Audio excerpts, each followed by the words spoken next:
Meus irmãos, muito bom dia. Deus abençoe a vida de cada um que se achega aqui, daqueles que também estão em casa nos acompanhando pela internet. Graça e a paz do nosso Deus a esta amada igreja. Hoje a mensagem nessa manhã está no primeiro livro dos Reis, capítulo 19. Abra sua Bíblia nesse livro. Ela é a mensagem final de uma breve série de 3 sermões sobre a vida de Elias e principalmente o seu confronto com Acabe e com Jezabel. Então, já expus o capítulo 17 do primeiro livro dos Reis, depois o capítulo 18 e hoje o capítulo 19. Nós iremos especialmente até o versículo 18. Quando nós olhamos para a vida de Elias, nós enxergamos um homem que faz parte de um grupo muito seleto, daqueles que viram coisas grandiosas como talvez mas ninguém tenha visto, ou pelo menos pouquíssimas pessoas viram. Elias foi aquele que viu o Senhor trazendo comida do céu por meio de corvos e o alimentando junto ao ribeiro de Sarepta. Elias foi aquele que viu uma viúva e seu filho que estavam à beira da morte serem sustentados durante 3 anos e meio em meio a uma seca, com farinha em uma botija, com azeite que não se acabava. Durante 3 anos e meio ele viu essas coisas, o Senhor diariamente sustentando aquela casa, inclusive ele naquele momento. Elias viu o Senhor ressuscitar o filho daquela viúva dentre os mortos. Viúva que estava desesperada há 3 anos e meio atrás, que o seu filho e ela iriam comer uma última refeição e morreriam, agora via o seu filho morto. Mas Elias viu o Senhor operando um grande milagre, trazendo o seu filho à vida. Elias foi aquele que viu o Senhor respondendo quando Baal não podia responder. Elias viu o Senhor consumindo um sacrifício, lambendo pelo menos 12 jarros de água que molhavam, encharcavam, inundavam a lenha e o sacrifício. O Senhor viu essas coisas, Elias viu essas coisas. Mas Elias viu algo muito maior e eu deixo isso para o final do sermão. Elias faz parte de um grupo seleto. Quando nós olhamos para este capítulo 19, nós vamos enxergar uma relação que o autor do livro dos Reis estabelece entre o ato de ver e o ato de ouvir. E hoje, nessa manhã, é um pouco especial para mim, porque eu não estou vendo muito bem. Os irmãos percebem que eu estou sem óculos, meu óculos quebrou e não deu tempo de arrumar. Então eu enxergo tudo muito embaçado. Isso me traz um pensamento de que muitas vezes a nossa vida também se apega a coisas que nós vemos, mas talvez nós as vemos de forma embaçada. Talvez nós as vemos como elas não são, ou talvez nós não consigamos ver tudo o que está ao redor. E Elias parece ter passado por essa situação, de não enxergar o quadro completo, de não enxergar o plano de Deus que ele tinha, tanto para a vida de Elias, quanto para a vida de um povo. Aquele que viu coisas grandiosas também passou por um momento de enfraquecimento na sua fé. Passou por um período de desespero, passou por um período de desesperança, passou por um período de desorientação. Isso pode acontecer com nós. E quando essas coisas acontecem, como nós reagimos? O ensino dessa manhã é que nós devemos prestar atenção mais naquilo que nós ouvimos do que naquilo que nós vemos. Vamos ler então, primeiro livro dos Reis, capítulo 19. Vou até levantar minha Bíblia para conseguir enxergar um pouquinho melhor. Acabe fez saber a Jezabel tudo quanto Elias havia feito e como matara todos os profetas à espada. Então Jezabel mandou um mensageiro a Elias a dizer-lhe: façam-me os deuses como lhes aprouver, se amanhã a estas horas não fizer eu a tua vida como fizeste a cada um deles. Temendo, pois, Elias, levantou-se ele para salvar a sua vida, e foi e chegou a Berseba, que pertence a Judá, e ali deixou o seu moço. Ele mesmo, porém, se foi ao deserto o caminho de um dia, e veio e se assentou debaixo de um zimbro, e pediu para si a morte, e disse: basta, toma agora, ó Senhor, a minha alma, pois não sou melhor do que meus pais. Deitou-se e dormiu debaixo do zimbro. Eis que um anjo o tocou e lhe disse: levanta-te e come. Olhou ele e viu, junto à cabeceira, um pão cozido sobre pedras em brasa e uma botija de água. Comeu, bebeu e tornou a dormir. Voltou segunda vez o anjo do Senhor, tocou-o e lhe disse: levanta-te e come, porque o caminho te será sobremodo longo. Levantou-se, pois, comeu e bebeu, e com a força daquela comida, caminhou 40 dias e 40 noites até Horebe, o monte de Deus. Ali entrou numa caverna, onde passou a noite, e eis que lhe veio a palavra do Senhor e lhe disse: que fazes aqui, Elias? Ele respondeu: tenho sido zeloso pelo Senhor, Deus dos exércitos, porque os filhos de Israel deixaram a tua aliança, derribaram os teus altares e mataram os teus profetas à espada. E eu fiquei só, e procuram tirar minha vida. Disse-lhe Deus: sai e põe-te neste monte perante o Senhor. Eis que passava o Senhor, e um grande e forte vento fendia os montes e despedaçava as penhas diante do Senhor, porém o Senhor não estava no vento. Depois do vento, um terremoto, mas o Senhor não estava no terremoto. Depois do terremoto, um fogo, mas o Senhor não estava no fogo. E depois do fogo, um cicio tranquilo e suave. Ouvindo Elias, envolveu o rosto no seu manto e saindo, pôs-se à entrada da caverna. Eis que lhe veio uma voz e lhe disse: que fazes aqui, Elias? Ele respondeu: tenho sido em extremo zeloso pelo Senhor, Deus dos exércitos, porque os filhos de Israel deixaram a tua aliança, derribaram os teus altares e mataram os teus profetas à espada. E eu fiquei só, e procuram tirar minha vida. Disse-lhe o Senhor: vai, volta ao teu caminho para o deserto de Damasco, e em chegando lá, unge a Hazael, rei sobre a Síria, a Jeú, filho de Ninzi, ungirás rei sobre Israel, e também Eliseu, filho de Safate, de Abel-Meolá, ungirás profeta em teu lugar. Quem escapar à espada de Hazael, Jeú o matará. Quem escapar à espada de Jeú, Eliseu o matará. Também conservei em Israel 7.000, todos os joelhos que não se dobraram a Baal, e toda a boca que não o beijou. Partiu, pois, Elias dali, e achou a Eliseu, filho de Safate, que andava lavrando com 12 juntas de bois adiante dele. Ele estava com a 12ª. Elias passou por ele e lançou o seu manto sobre ele. Então deixou entre os bois, correu após Elias e disse: deixa-me beijar a meu pai e minha mãe, e então te seguirei. Elias respondeu-lhe: vai e volta, pois já sabes o que fiz contigo. Voltou Eliseu de seguir a Elias, tomou a junta de bois e os imolou, e com os aparelhos dos bois cozeu as carnes e as deu ao povo, e comeram. Então se dispôs e seguiu a Elias e o servia. Até aqui a palavra do Senhor. Vamos orar. Santo Deus, nós somos gratos, ó Pai, porque estamos diante da sua palavra que é eterna. Aquilo que o Senhor nos diz, ó Pai, tem um valor para esta vida e para a vida que nós tanto aguardamos. Santo Deus, obrigado porque pela Tua palavra Tu criaste todas as coisas, pela Tua palavra Tu nos sustentas e nos traz aqui nessa manhã, porque um dia, ó Pai, por essa mesma palavra o Senhor nos deu fé e o Senhor, ó Pai, nos revelou a Cristo Jesus como nosso Senhor. Por isso, ó Pai, queremos nesta manhã que o Senhor continue a iluminar o nosso coração, para que entendamos aquilo que o Senhor tem para nós e que está registrado, ó Pai, exclusivamente na sua palavra. Nossa oração é no nome santo de Cristo Jesus. Amém. Meus irmãos, é muito comum em nossos dias nós sentirmos grandes períodos de tristeza ou um momento de tristeza em nossa vida quando as coisas não dão certo. Isso é muito comum. As pessoas veem as coisas não se saindo como elas queriam em suas vidas, então longos momentos de tristeza nos abate ou abate a vida delas. Quando nós olhamos também, hoje em dia tem sido comum, após uma grande vitória, as pessoas continuarem tristes. Às vezes, após um grande período de alcançar um objetivo, se seguir outro de tristeza, de insatisfação.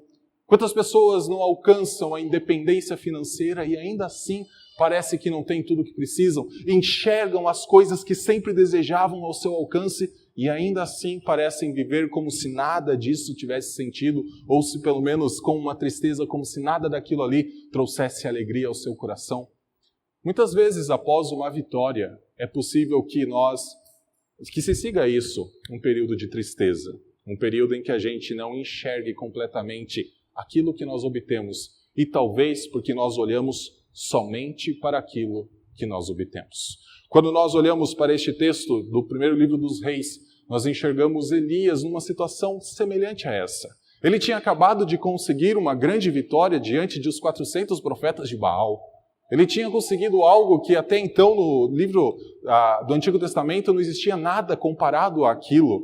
Sozinho, numa batalha no Monte Carmelo, ele clamou ao Senhor e o Senhor respondeu somente a ele, porque Baal não podia responder. Mas o que a gente leu neste capítulo 19 é um Elias que até mesmo chega a pedir a sua morte. E nós podemos nos perguntar, por que isso?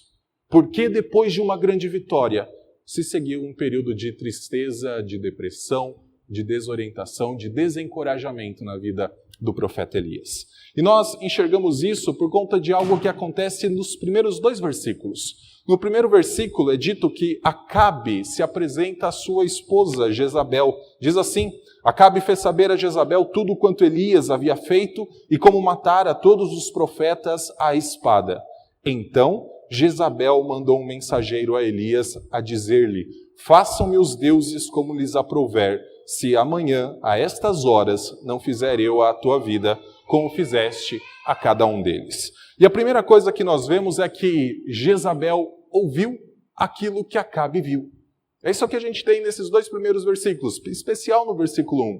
Jezabel está ouvindo o relato de Acabe que Acabe tinha testemunhado. E quando nós olhamos para o capítulo 18, nós enxergamos o que Acabe viu. É dito que quando o Senhor envia Elias de volta a Acabe, Elias já se apresentara nesse momento 2 vezes ao rei de Israel, o Senhor envia Elias para que Elias reunisse os 400 profetas de Baal naquele Monte Carmelo, mas Acabe deveria estar presente.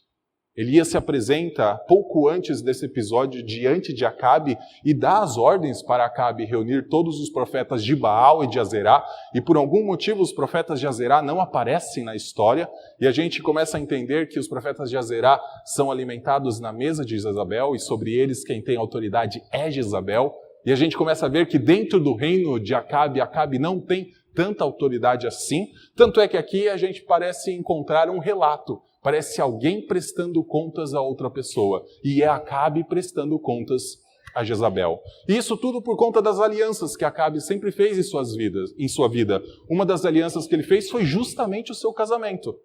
Quando Acabe se casou com Jezabel, talvez não tivesse toda a ideia de um amor envolvido, de paixão à primeira vista.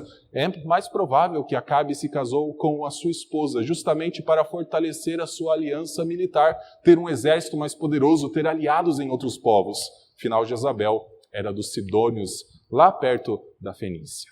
Então nós enxergamos que Acabe parece não ter um controle do seu reino. E aqui ele está prestando contas a Jezabel. E quando ele está prestando contas, ele fala a respeito daquilo que ele viu. E o que ele viu, tem muitas coisas que ele viu. Não foi apenas uma. Ele viu os profetas de Baal se cortando, tentando ressuscitar o seu Deus. Afinal, eles acreditavam que durante um longo período de seca, Baal pudesse estar morto. Então eles se cortavam, derramavam sangue em favor daquele falso Deus para que ele ressuscitasse dentre os mortos e os respondesse. Acabe viu isso. Acabe viu Elias chamando o povo e Elias exortando o povo, falando: se Baal é Deus, sigam-no. Mas se é o Senhor, o Deus, sigam a Ele. Quando nós olhamos para o que Acabe viu, ele viu muitas coisas. Ele viu Elias mandando derramar jarros de água sobre o altar que ele havia reconstruído, com 12 pedras simbolizando as tribos de Israel. Acabe viu todas essas coisas. Viu fogo descendo do Senhor e consumindo o sacrifício e a lenha. É tudo isso que Acabe está contando para Jezabel. Mas quando nós olhamos para o versículo 1, parece que apenas um ponto chama a atenção. E aqui, é claro, é o narrador que está contando para nós. Mas provavelmente ele relata isso porque talvez tenha sido somente isso que chamou a atenção de Jezabel. Olhe de novo para o versículo 1. Acabe fez saber a Jezabel tudo quanto Elias havia feito e como matara todos os profetas à espada. De tudo o que Elias fez, de tudo o que Acabe viu, apenas uma informação é importante para Jezabel: como ele matou os profetas de Acabe. Teria sido talvez a oportunidade de Acabe reconhecer que existe apenas um único Senhor. Se foi aquilo que ele viu, tudo o que ele enxergou, o que aconteceu no Monte Carmelo, talvez seria o momento de Acabe falar realmente quem é o Senhor. Talvez ele tenha falado quem é o Senhor, mas não com a mesma ênfase que se esperava. Talvez ele tenha falado que fogo veio do céu quando Elias clamou ao Senhor e respondeu às suas preces. Talvez ele tenha falado da chuva, que no final do capítulo 18 é dito que depois de 3 anos e meio o Senhor enviou chuva, como Elias tinha falado para Acabe. Mas o texto está preocupado em dizer qual é a reação de Jezabel. E de tudo o que Acabe talvez tenha contado para ela, o que Jezabel ouviu, ou o que Jezabel prestou a sua atenção, é que Elias havia matado os profetas de Baal. Essa é a única informação que nós temos especificada, destacada para nós. Então, diante disso, a partir do versículo 2 é dito que ela manda mensageiros para falar com Elias. E quando nós olhamos ela enviando mensageiros, é para dizer: Elias, amanhã, no mesmo horário que eu recebi essa mensagem, no mesmo horário que se chegou todos esses relatos a mim, se não acontecer a mesma coisa que você fez aos profetas de Baal, que os deuses me punam. Não há nenhuma mudança no cenário de Israel. E a começar pelo rei. A expectativa é que o primeiro a reagir a todos os profetas fosse o rei. Os profetas, muitas vezes, é bem interessante, eles são chamados mais para falar aos reis do que ao povo. Afinal, são os reis os responsáveis, eram os responsáveis naquela época por pastorearem, por cuidarem, por julgarem a causa do povo. Mas aqui nós vemos um rei que parece que não fez nenhuma diferença aquilo que ele viu. E para Jezabel, ela só estava preocupada no que o texto destaca que ela ouviu. Elias matou os profetas de Baal. E por isso, ela diz que a mesma sentença seria derramada sobre a vida de Elias. Jezabel está ouvindo aquilo que Acabe tinha visto. Segundo momento, a partir do versículo 3, nós temos Elias vendo aquilo que ele tinha ouvido.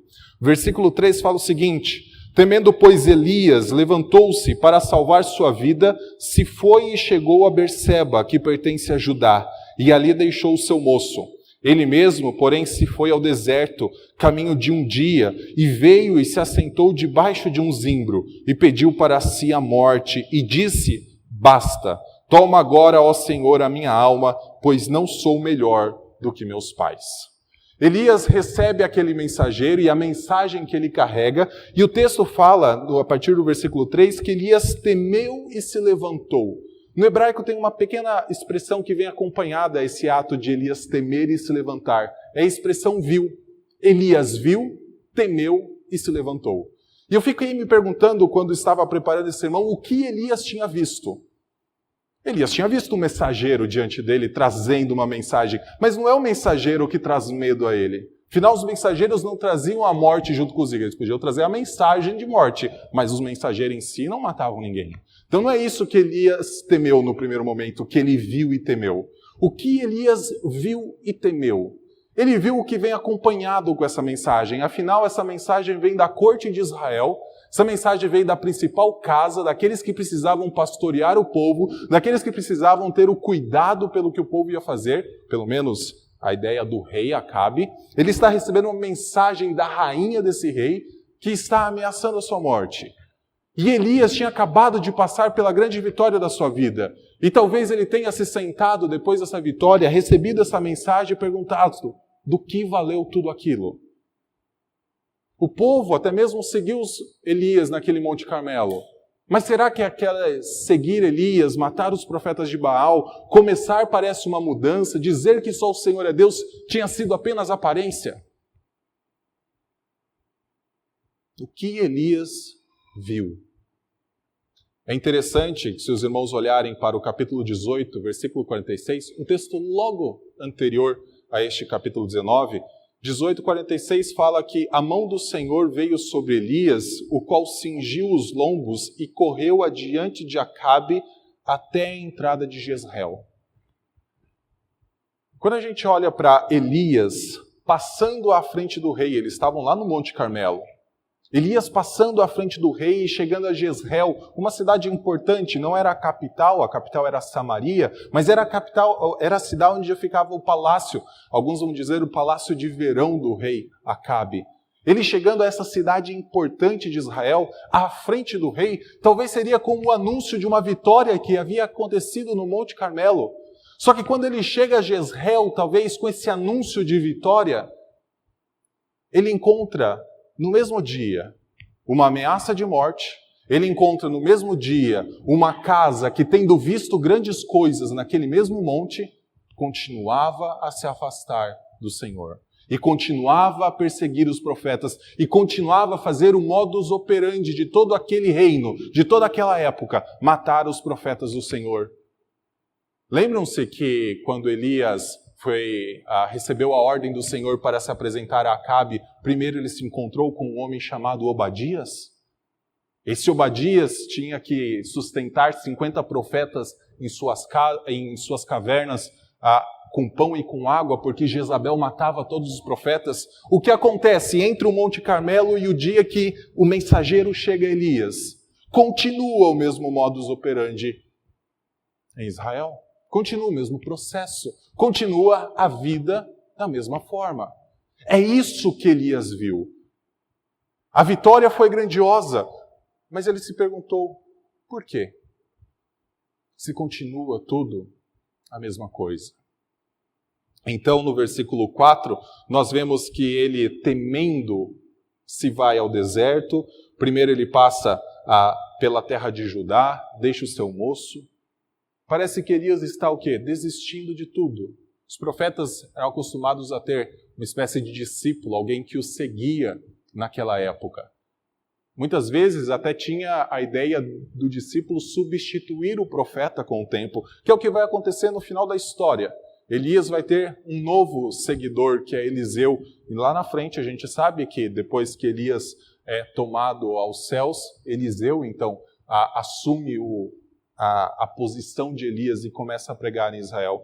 Mas aqui no versículo 4, nós temos Elias, versículo 3 e versículo 4, Elias parece desistindo da sua vida, do seu ministério, desistindo de toda a caminhada que ele tinha feito logo após uma grande vitória.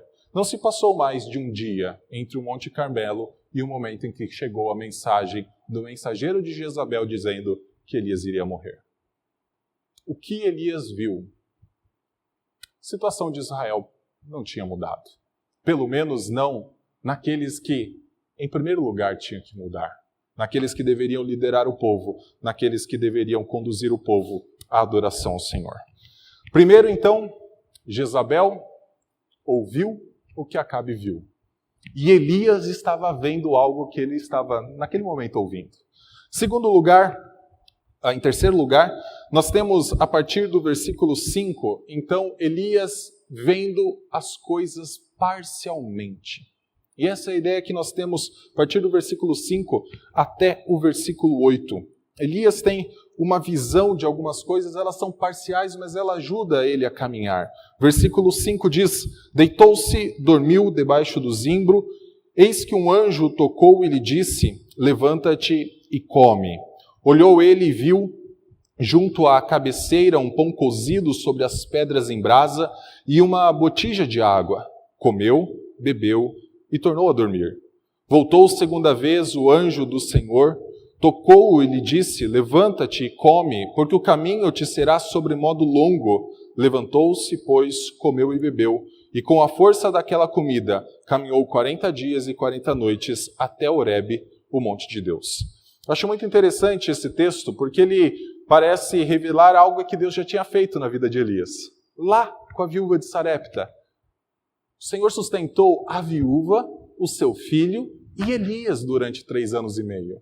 E aqui a primeira coisa que nós vemos depois de Elias pedir para o Senhor tirar a sua vida, para o Senhor então dar-lhe a morte, é Elias sendo sustentado pelo Senhor da mesma forma que ele foi sustentado durante 3 anos e meio. A ideia é até de ecoar um pouco o texto lá do capítulo 17, é uma botija de água, não é de azeite, ele não está num lugar próprio para fazer um pão, para fazer o seu alimento, ele precisa ser sustentado em meio ao deserto, assim como Israel um dia foi sustentado durante 40 anos no deserto, com maná que vinha do céu, o Senhor sustentando um povo durante uma travessia que era para ser de 11 dias, mas durou 40 anos pela rebeldia do próprio povo. Mas aqui nós vemos Elias enxergando que a situação não tinha mudado, então sendo sustentado pelo Senhor. E eu chamo a atenção porque é um anjo que mostra para ele o que está acontecendo ali. E no versículo 6 a gente vê novamente a ideia do olhar e ver. Versículo 6 fala, olhou ele e viu, junto à cabeceira, um pão cozido sobre pedras em brasa e uma botija de água, comeu, bebeu e tomou ao dormir. Elias continua vendo. E aqui o que ele vê é a provisão de Deus diária para a vida dele. Depois o anjo vai dizer no versículo 7 que ele precisava comer mais uma vez, porque ele precisava fazer uma jornada de 40 dias até Horebe. Então nós vemos que é possível tanto em nossa caminhada nós enxergarmos os dois aspectos da vida. Tanto o aspecto das coisas que não estão indo bem ou não da forma como nós esperávamos, que é o que Elias viu quando ele recebeu a mensagem de Jezabel. Ele viu que as coisas não tinham mudado. E a grande expectativa de Elias, desde o princípio, é que a sua pregação, e é tudo o que a gente faz quando nós pregamos, quando qualquer pessoa ensina o evangelho, é que ela quer ver mudança, ela espera que as pessoas aprendam, ela espera que as pessoas reconheçam a Cristo. E quando nós vemos Elias pregando a Acabe, a mesma situação tinha. Era necessário, ele esperava que houvesse a mudança, mas então ele não a enxerga. É possível que nós vejamos esse aspecto negativo dessa existência. É possível que nós enxergamos que as coisas não vão como nós esperávamos. Mas nós, que conhecemos a Cristo Jesus, também precisamos enxergar, digamos, o outro lado. Precisamos enxergar também a provisão diária e constante do Senhor, que motiva a ir numa jornada de 40 dias, é claro, aqui de forma completamente especial. E é isso que nós precisamos entender em nossa mente, em nossas vidas. O Senhor age de maneira sobrenatural. Nosso Senhor, Ele não age apenas nas coisas simples da vida, como tem se tornado tão comum falar. Ele age dessa forma, mas o nosso Senhor continua sendo sobrenatural. Ele continua a fazer coisas que nós muitas vezes não vamos entender completamente. E aqui nós vemos Elias sendo sustentado por uma comida que durou 40 dias, até ele chegar ao monte do Senhor. A partir do versículo 9, nós temos mais ou menos uma visão de Elias. Só que agora é uma visão que ele tem a respeito de si mesmo e a respeito do povo. E aqui a gente tem uma visão que não é completamente correta. A partir do versículo 9, nós vemos então Elias sendo confrontado pelo Senhor no monte de Deus, lá no Monte Horebe. E eu já explico o que é esse Monte Horebe. O versículo 9 fala, ali entrou numa caverna, onde passou a noite, e lhe veio a palavra do Senhor e lhe disse, que fazes aqui, Elias? Ele respondeu, tenho sido zeloso pelo Senhor, Deus dos exércitos, porque os filhos de Israel deixaram a tua aliança, derribaram os teus altares e mataram os teus profetas à espada, e eu fiquei só, e procuram tirar-me a vida. Elias chega a Horebe, e ele é confrontado pelo Senhor sobre o que ele está fazendo ali. E quando o Senhor pergunta o que fazes, o que ele estava fazendo naquele lugar, já tem com a palavra do Senhor a ideia de que talvez não era para ele estar ali, dentro do quadro. Talvez era para ele estar lá em Jezreel mesmo. É claro, os caminhos de Deus, muitas vezes a gente não consegue compreender. Na sua soberania era para Elias estar ali. Na sua soberania era para Elias estar passando por aquele momento de dificuldade. Mas ele estava ali para ser ensinado. Mas em seu ministério era para ele estar em outro lugar. O que você faz aqui, Elias? Então Elias começa a apresentar as razões do porquê antes ele pediu para o Senhor tirar a sua vida. E ele começa no versículo 10 dizendo, tenho sido zeloso pelo Senhor, Deus dos exércitos. E isso é verdade. Até aqui nós vemos um Elias onde o Senhor diz, vá, e Elias vai. O Senhor disse, vá e apresenta-se a Acabe, e Elias foi. O Senhor disse, vá e se esconde junto ao ribeiro de Querite, e Elias foi e ficou lá sendo sustentado pelos corvos que traziam, sustentado pelo Senhor por meio dos corvos que traziam comida para ele. O Senhor disse, vá a Sarepta, e Elias foi imediatamente. E quando a gente pensa em Sarepta, é o lugar mais perigoso que tinha para a vida de Elias naquele momento. Porque Sarepta ficava no coração de Sidom. ficava na terra de Jezabel, ficava onde a Baal era mais adorado do que propriamente em Israel. Era o lugar mais perigoso de todos. E Elias foi. Elias tem sido zeloso em todo a caminhar dele. Só que, ainda assim, apesar dele enxergar a sua vida da forma correta, ele não parece enxergar a completude do que está ao redor dele. Versículo 10 continua: porque os filhos de Israel deixaram a tua aliança, derribaram os teus altares e mataram os teus profetas à espada, e eu fiquei só, e procuram tirar-me a vida. E toda essa frase que ele fala, tanto sobre o seu zelo, quanto a respeito dos filhos de Israel abandonarem a aliança, derribar os altares, matar os profetas, ele vai repetir lá no versículo 14. Então eu já adianto para os irmãos, lá no versículo 14 tem a mesma repetição. Só que nos dois momentos parece que Elias ainda não tem a visão completa de tudo o que o Senhor tem como plano, de tudo como o Senhor tem lidado com aquela situação. Quando ele fala que os filhos de Israel deixaram a aliança, isso não é verdade. Os filhos de Israel serviram a Baal. Quando nós olhamos para toda a história que acontece, principalmente a partir do capítulo 17 até o final do primeiro livro dos Reis, nós enxergamos que em Israel está acontecendo a reversão do que o Senhor disse para fazer.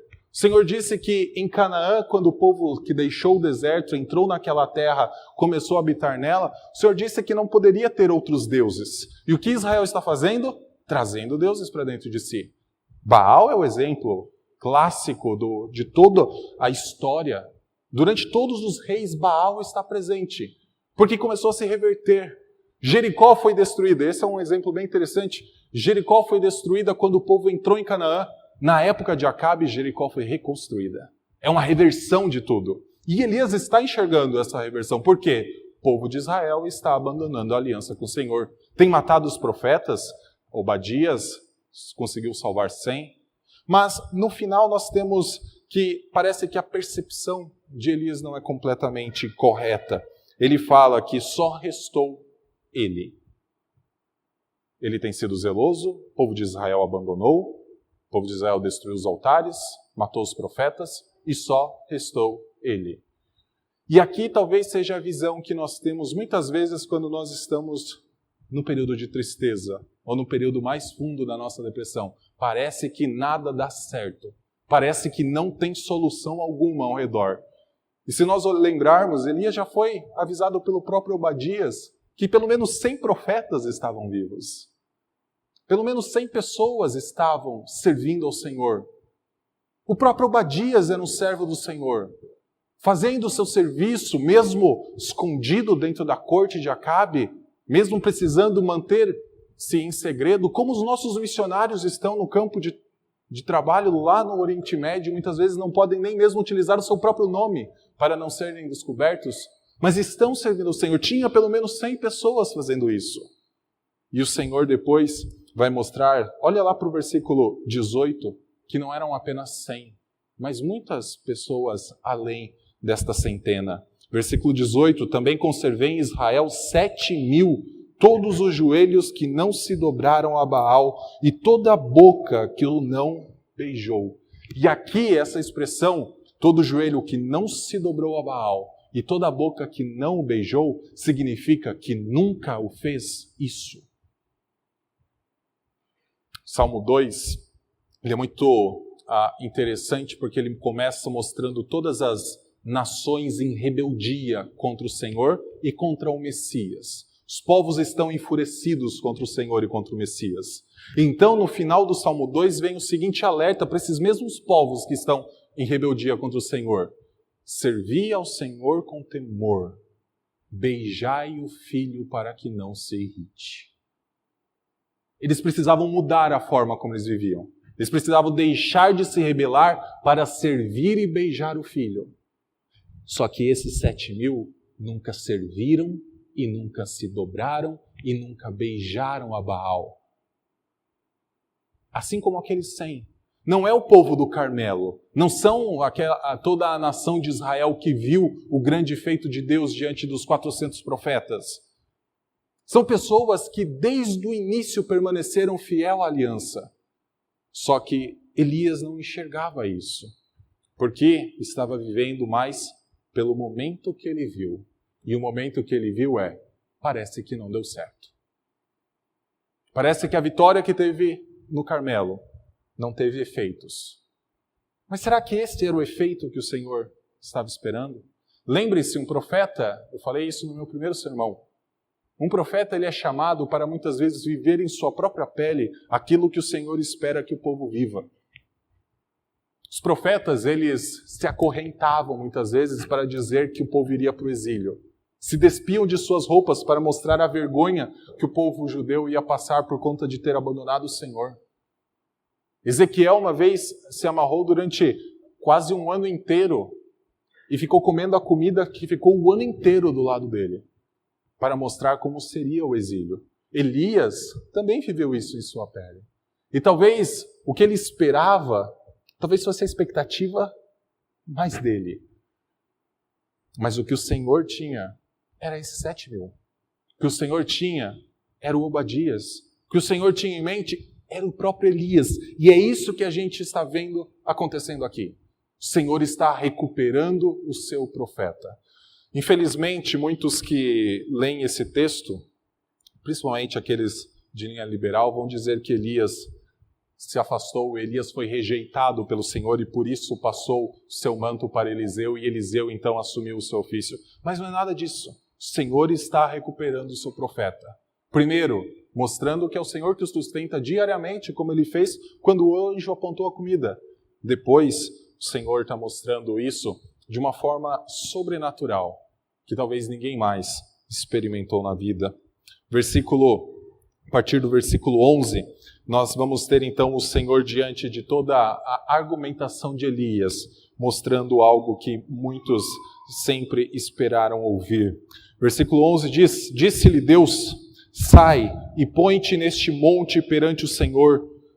Eis que passava o Senhor e um grande e forte vento fendia os montes e despedaçava as penhas diante do Senhor, porém o Senhor não estava no vento. Depois do vento, um terremoto, mas o Senhor não estava no terremoto.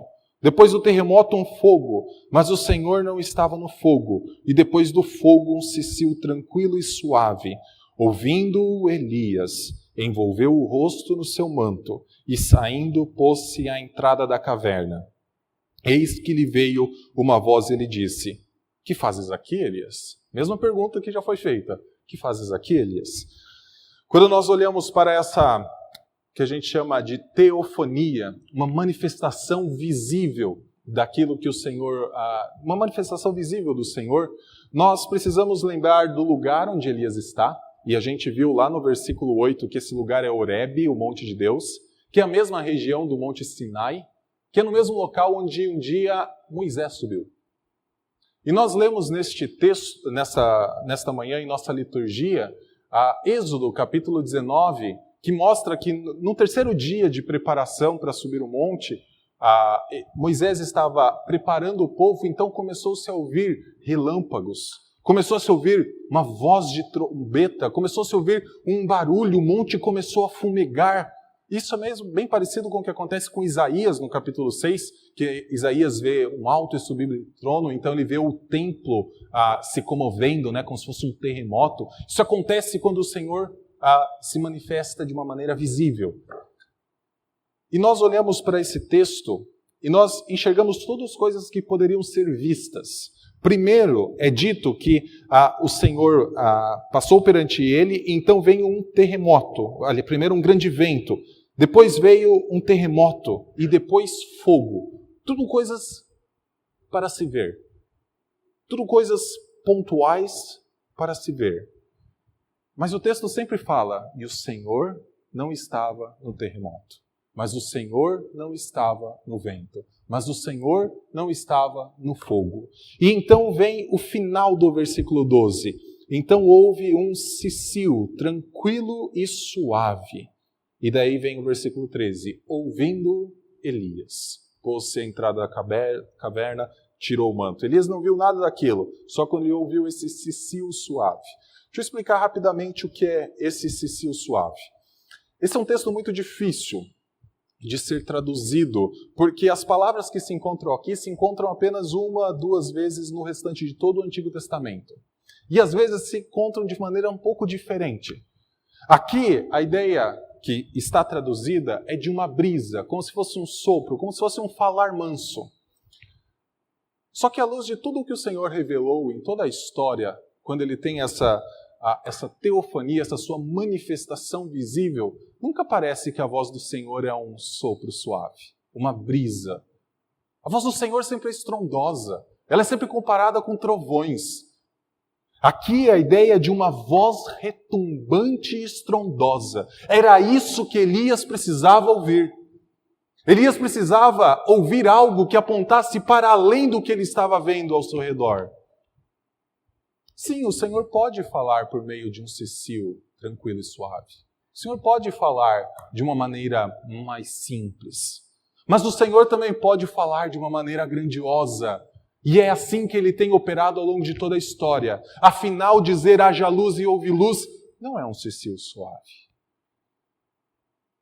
Afinal, enviar o seu próprio filho ao mundo para morrer e nesse mesmo momento romper um véu, nesse mesmo momento ter terremoto, nesse mesmo momento ter trevas sobre a terra, não é um cicio suave.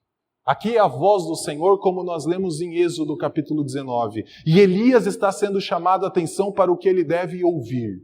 E o que ele deve ouvir é o plano que o Senhor tem para Israel e o plano que o Senhor tem para a vida dele. E é por meio do que ele ouve que ele tem que se guiar. Tanto é que no versículo 13 a gente vê a resposta de tudo o que aconteceu. Passou um terremoto, um vento, fogo. O Senhor não estava lá. Mas então ouve-se esse som, que a melhor leitura é de um estrondo, de uma voz retumbante.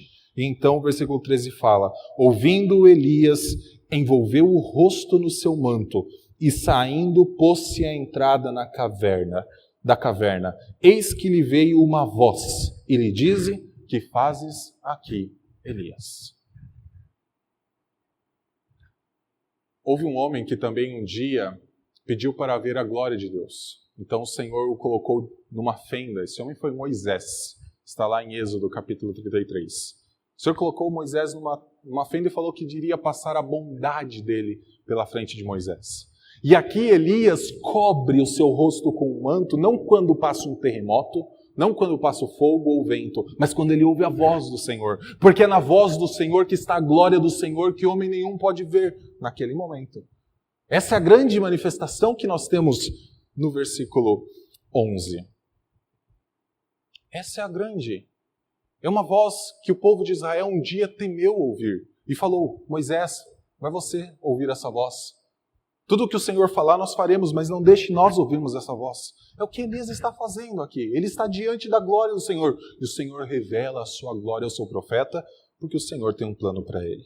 E esse plano é descrito então a partir do versículo 14. 14 vai ter a resposta, de Elias nos mesmos sentidos. Então o Senhor apresenta o plano a partir do versículo 15. Disse-lhe o Senhor: vai, volta ao meu caminho para o deserto de Damasco, e em chegando lá unge a Hazael, rei sobre a Síria, a Jeú, filho de Ninzi, ungirás rei sobre Israel, e também Eliseu, filho de Safate, de Abel-Meolá, ungirás profeta em teu lugar.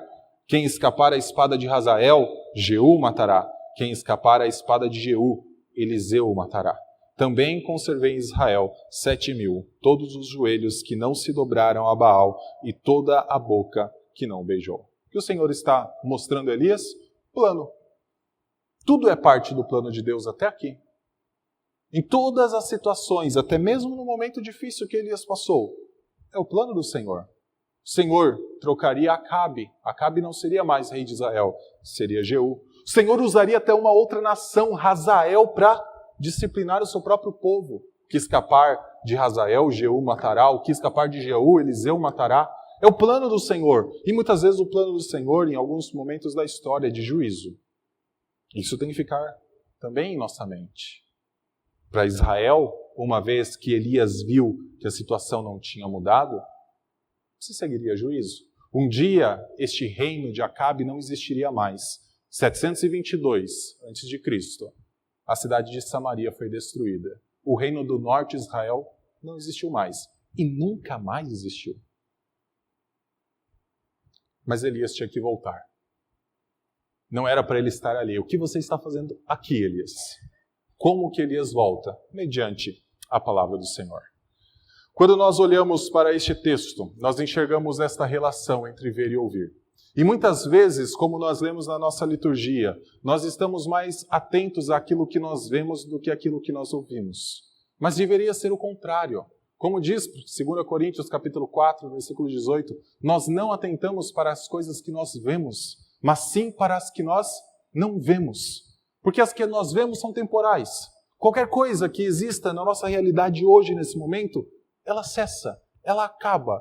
Ela pode ter a duração de um segundo, como talvez o piscar de uma lâmpada quando dá uma chuva mais forte. Ou ela pode ter a duração de anos e anos de vida. Como Paulo, quando escreveu aquele texto, que ficou pelo menos cerca de 30 anos passando por tribulação. Mas ainda assim, é temporal. O que Elias viu era temporal. Tanto é que o Senhor o chamou de novo para o ministério. O Senhor o chamou de novo para ungir reis. O Senhor o chamou de novo para pregar. O Senhor chamou de novo para preparar um novo discípulo que ele já tinha deixado o seu outro discípulo pelo caminho. Porque há algo eterno. E esse algo eterno nós ansiamos por ver. Meus irmãos, para terminar esse sermão, eu quero apresentar 3 textos, levar os irmãos a lerem 3 textos comigo. O primeiro está em Lucas, capítulo 9. Abra sua Bíblia lá.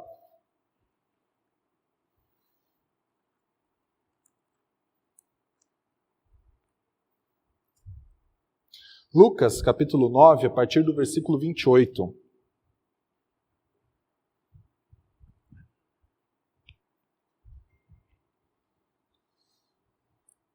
Diz assim a palavra do Senhor. Cerca de 8 dias depois de proferidas estas palavras, tomando consigo a Pedro, João e Tiago, subiu ao monte com o propósito de orar.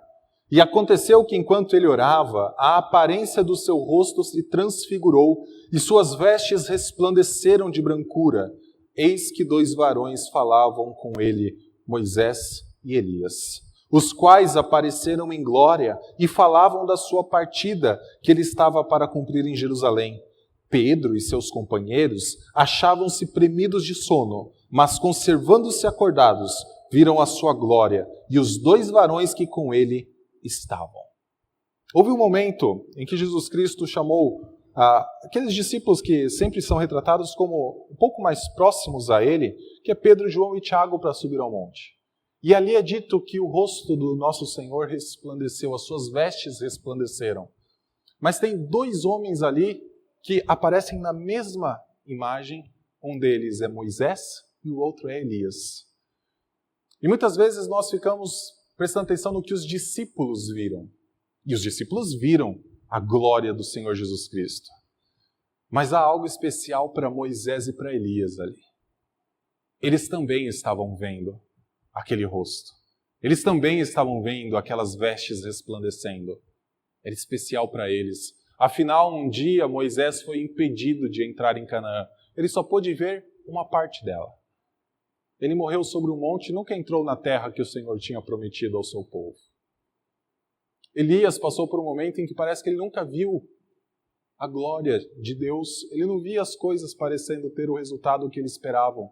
Mas agora ele estava contemplando junto com Pedro, Tiago, João e com Moisés algo que mais ninguém além desses contemplou. Mas um dia irá contemplar. E é por isso que eu peço para abrir em 1 Coríntios, capítulo 13. Abra lá, 1 Coríntios 13. E depois, os irmãos quiserem adiantar um pouquinho, Apocalipse, capítulo 22. Mas primeiro, 1 Coríntios 13. Olha o que Paulo fala, naquele texto que nós conhecemos muito, né?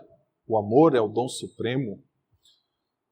Destes todos, né, da fé, da esperança, o amor é o maior de todos. Mas Paulo fala algo muito interessante também, no versículo 10. Quando, porém, vier o que é perfeito, então o que é em parte será aniquilado. O que é temporal não existirá mais. É isso que Paulo está falando. que nós vemos hoje e pode trazer preocupação, um dia não vai mais trazer. Um dia será aniquilado.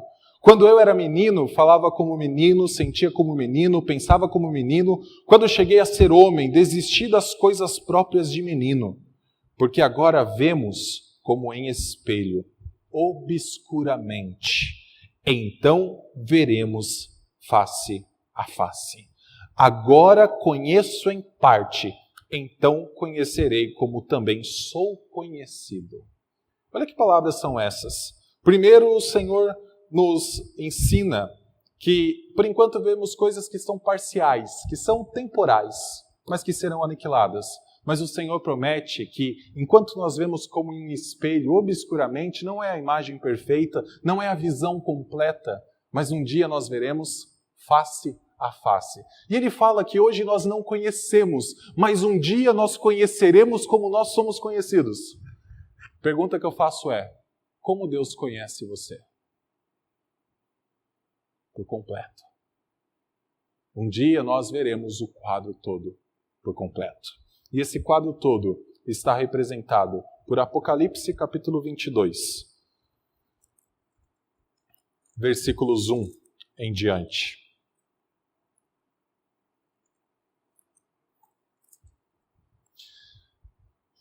Esta é a última visão de João, e é a visão do mundo eterno. É a visão daquilo que não é mais parcial. É a visão daquilo que não é mais temporal. É a visão do que não existe mais mal. Essa é a visão que João retrata no versículo 22. Tem coisas que nós não vemos mais e que um dia vamos voltar a ver. Versículo 22 fala, então me mostrou o rio da água da vida, brilhante como cristal, que sai do trono de Deus e do Cordeiro. No meio da sua praça, de uma e outra margem do rio, está a árvore da vida, que nós não vimos mais, mas nós voltaremos a ver, que produz 12 frutos, dando o seu fruto de mês em mês. E as folhas da árvore são para a cura dos povos. Nunca mais haverá qualquer maldição. Nela estará o trono de Deus e do Cordeiro. Os seus servos o servirão, contemplarão a sua face, e na sua fronte está o nome dele. Então já não haverá noite. Não precisam deles da luz de candeia, nem da luz do sol, porque o Senhor Deus brilhará sobre eles e reinarão pelos séculos dos séculos. O problema em Israel era o rei Acabe. Um dia esse rei não existirá mais. Nenhum rei que se opõe ao Senhor existirá mais. O problema nosso são as nossas falhas, os nossos pecados. Um dia nós não teremos mais. Nosso problema é que às vezes as coisas parecem não dar certo. Um dia nada mais dará errado. Um dia nós contemplaremos a face do Cordeiro. Um dia que não existirá mais sol. Uma linguagem aqui, que não existirá mais sol. Mas há uma luz muito maior que o sol. Se hoje nada parece fugir do sol, um dia haverá uma luz que iluminará tudo e a visão será perfeita. É por esse dia que nós aguardamos. Fico imaginando o que Elias viu na face de Cristo, que Moisés e Elias viram naquele dia, naquele monte. Provavelmente, eles viram a alegria que é indizível por completa. Provavelmente, eles viram que nada pode nos afastar do amor de Deus por completo. Provavelmente, eles viram a paz que excede todo entendimento por completo. Ali estava uma pequena antecipação do que nós viveremos. Mas como nós vamos viver enquanto isso não chegar? Somente pelo que nós ouvimos. Primeiro, pela fé, que é a certeza das coisas que nós esperamos, a convicção dos fatos que nós ainda não vemos.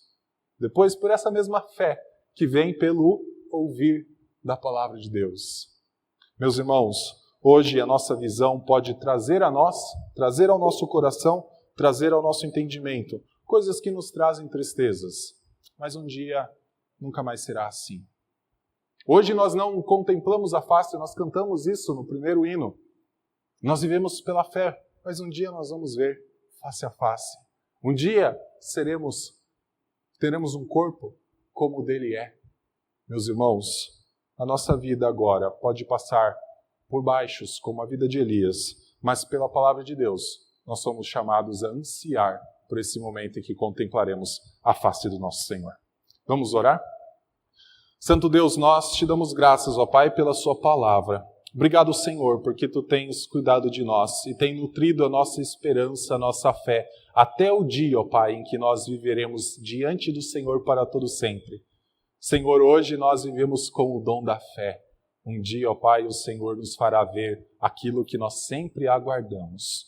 Um dia o Senhor nos dará os fatos que desde já nós esperamos. Santo Deus, nos ensina a viver enquanto aguardamos esse dia. Nossa oração é no nome santo de Cristo Jesus. Amém.